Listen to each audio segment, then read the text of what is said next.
welcome to another DIY with +4 Charisma. Today, we're going to be making a diorama thing of the two trees of the Valinor. The stuff you're going to need is some kind of base. It doesn't have to be this thing. This is like a chipotle lid, but you know, from food, whatever. Glue sticks. I'm using sparkles again. These glitter glue sticks. Gold, silver, and green, and I have a red one just in case. There. Duct tape, scissors, and a glue gun. So let's just get started. What I'm going to be doing is I'm going to be shaping stuff out of duct tape. So, here we go. Some of you are probably wondering what the two trees of the Valinor are. You all know that I'm really into Lord of the Rings, as I'm sure you can definitely tell from this stuff behind me. The trees of the Valinor are from the Silmarillion, which is that book right there on the shelf, if you can see it. Here, okay. So, in the beginning of the Silmarillion, the first part is called the Ungoliant. In the Ungoliant, Eru, which is the first being, basically God, and Eru creates the Ainur. And the Ainur all have this big party where they sing, and they all sing harmoniously with Iluvatar, and it's great and wonderful. Through this singing, the universe ends up being shaped. That's called Ea. Within that universe, Arda is also created. So Arda is the name for the world in Lord of the Rings. I know it sounds like Middle Earth should be, because, you know, like Earth, Middle Earth, you know. But that's actually not the Earth in Tolkien's world, which that's one of the names of my rats, if you remember from one of the videos, so now you know. So let's backtrack a little bit. Higher Ainur, which are called the Valar, and he originally creates 15 Valar. One of them, though, is Melkor. Melkor creates discord in the music, and because of this, and some other stuff, I suppose, he is kicked out of being one of the Valar. So later on, the Valar get a chance to look at the universe and see Arda, and they decide to go live in Arda. So they go do that. Melkor, however, goes to Arda basically to cause a bunch of discord. Originally, Arda is lit by two lamps, Iluin and Ormel. However, Melkor destroys these. Go figure. He's kind of there to destroy things. Later on, Yavanna and Nienna create these two trees together called Laurelin and Telperion, which then become the new lights of the Valinor. Telperion is silver with like more darkish under the leaves, and Laurelin is gold with this like palish leaves. So that's what we're making right now. We're making these two trees. So I'm just gonna set up like little things right here. Yavanna then creates these trees, and Nienna waters them with her tears because she's apparently, it's like really sad, really dramatic all the time. And Yavanna is like the druid Valar. Yeah. Anyway, there's stumpy things. Instead of trying to form trees out of duct tape, the funny thing is that there's actually like trees outside, you know. So you could go get a stick that has a bunch of twigs on it and just sort of set that up as your framework, and that would save you a lot of time probably, because this is going to be a while to do. Yeah. They're really pretty. They're very, very beautiful. Laurelin has fruit, and Telperion has flowers, like these white. silver white flowers. If you know anything, the name of the Silmarillion is based on the Silmarils that Valinor created. He created these beautiful gems and then collected light from the trees and infused them into these gems. So now you know. So now you know that the Silmarils are from these trees. These are the initial things that they came from. So you might have noticed the black duct tape. The diorama is actually the downfall of these two trees. Even though I love them a lot, we're actually creating like their death, the doom of the trees of the Valinor. So what happened was Melkor was a little salty since they got so upset that he created discord in the songs. I mean, I would also be upset. You know, all he did was wanted to create a little bit of his own music. And Iluvatar was like, dude, you always sing my music. That sounds a little draconian to me. You know, a little discord in music makes it fun. What's life without a little chaos? I don't know. Iluvatar couldn't stand having his work messed with or something. So he got angry, you know, and Melkor eventually got kicked out of being a Valar. What the heck, right? Poor Melkor is understandably angry. He's already destroyed one set of lamps, Iluin and Orba. So you can probably guess that he's going to want to destroy these as well, which he does. So he goes and he finds a giant spider and befriends her. Her name's Ungoliant. And fun story, Ungoliant is actually mentioned in Lord of the Rings, very briefly. If you ever wondered what the heck they meant by Sheila being the last remaining daughter of Ungoliant, well, Ungoliant is a giant spider who enjoys eating light. She saps up the light and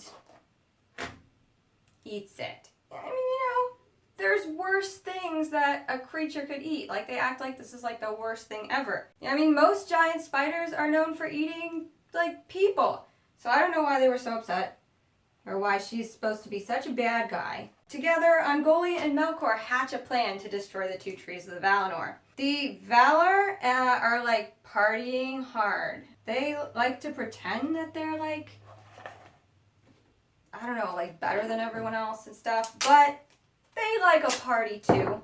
So while they're partying, Ungoliant and Melkor approach the two trees of the Valinor, Telperion and Laurelin, and Melkor cuts them open, and Ungoliant saps the light out of them.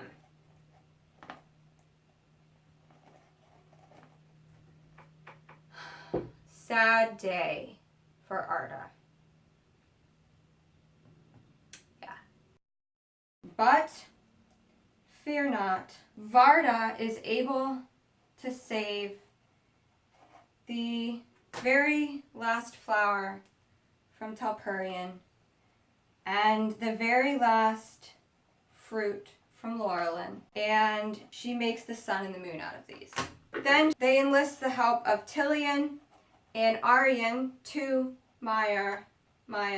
They carry the sun and moon throughout the sky. So now when you look up at the sun and moon, you know how they were created, and that there's really like two angel being things up there carrying them. That is the most cohesive explanation of the beginning of the Silmarillion that you'll find on the interwebs. Before we make the spider, I'm going to cover this in glue, because what fun would any of this be without being covered in glue? Okay, so now we're going to cover this all in glue.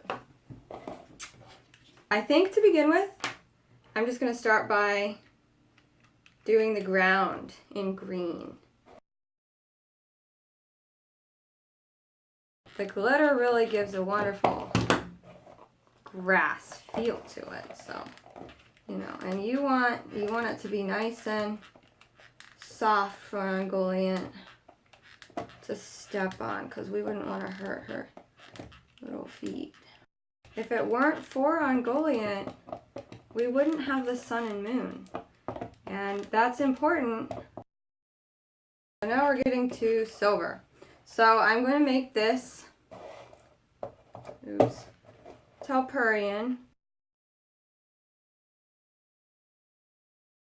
Put some silver down, filling out its lights. I gotta say, of the two trees, Telperion is definitely my favorite. Probably has to do with like my quasi-gothic-y side, edgelord, however you want to refer to it. If you had gold duct tape, which they do have, you could actually just skip the glitter glue, but I don't understand why anyone would want to skip that part.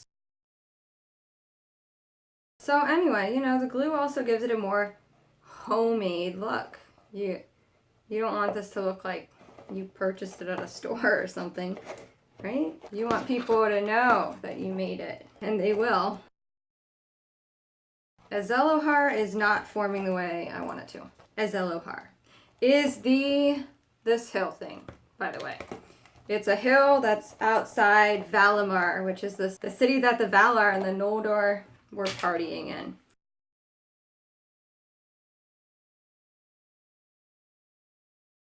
Now I know that the two trees of the Valinor are something that every house should have. Like everyone should have some kind of diorama of the two trees of the Valinor featured prominently in their house. I got you covered. Because how else are people going to know that you're a cool person?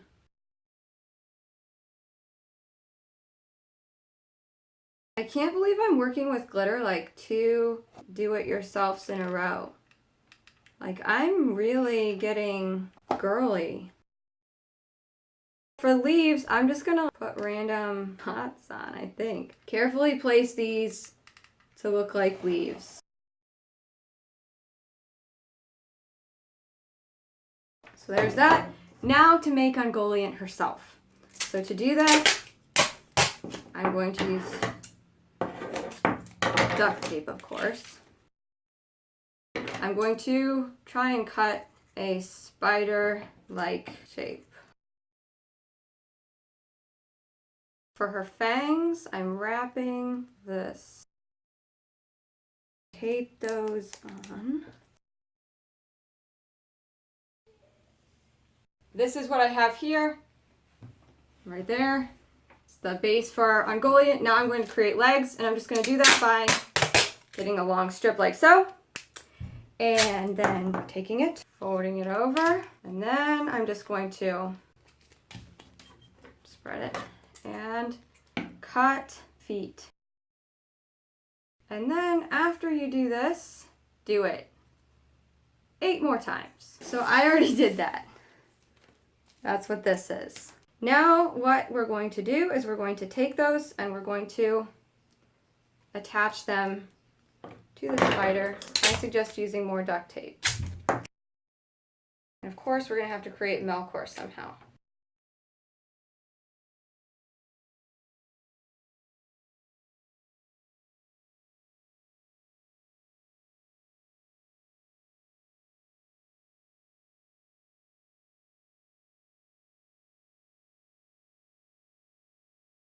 Cut these so that they are mostly even. I want her to feel good about her evil self.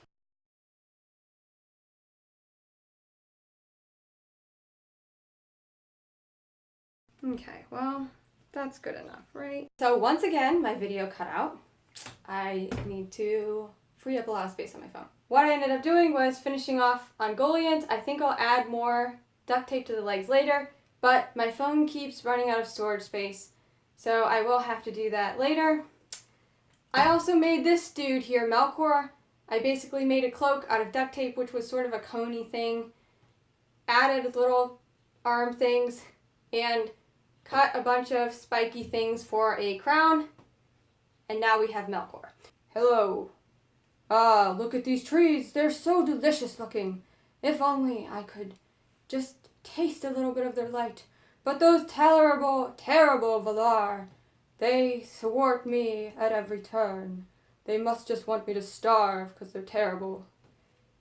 Angel people. Oh, fear not, Ungoliant. Oh, hey, Melkor, pal. Yeah. I will help you. I'll cut open these trees. Thanks, pal. You know, what they say about you really isn't true. You're a much better guy than most people think. I know, right? Everyone thinks I'm terrible, but what about that Auli guy? Like, Auli made dwarves. Yeah, and why didn't he get in more trouble? It's ridiculous. All I did was sing a little music of my own. And Auli made a whole entire race himself. And what happened? Nothing, really. Now we have dwarves. Yeah, it's terrible. Can you cut the trees open for me now? Yeah, sure, Ungoliant. Yeah, I'm gonna stand here now and stare ominously and evilly while you sap the light from the trees and thus cover the world in darkness. Okay, thanks. That's such a good friend you are, Melkor. Meh. Wonderful. So there you have it. And I hope you enjoyed this entirely necessary tutorial of how to make the 2 trees of the Valinor complete, with Melkor standing on ominously and Ungoliant sucking the light from the trees and covering the Valinor and Arda in darkness. If you did enjoy this tutorial, please subscribe to my channel, give me a thumbs up, drop a comment, and I will see you next time.